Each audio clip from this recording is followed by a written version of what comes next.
આજની અભિનય વાર્તા હાથી અને બકરી।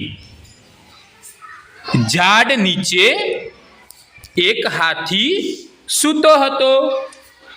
ખિસકોલી અને સસલું ત્યાં રમતા હતા।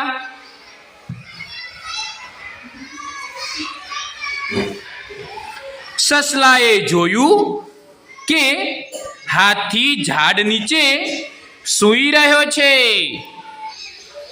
રમતા રમતા તે બંને હાથીની પીઠ પર ચડી ગયા।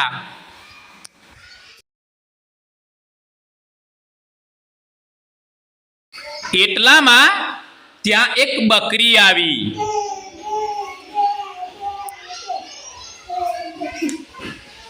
બકરી પણ હાથીની પીઠ પર ચડવા લાગી। અચાનક હાથી ઊંઘમાંથી જાગ્યો। ત્રણેય હાથીની પીઠ પરથી નીચે પડી ગયા।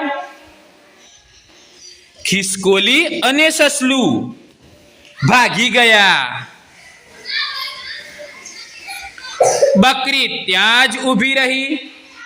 હાથીએ બકરીને પોતાની પીઠ પર ફેરવી।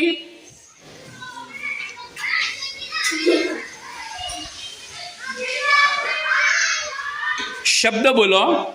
ઝાડ, હાથી, ખિસકોલી, સસલું, બકરી।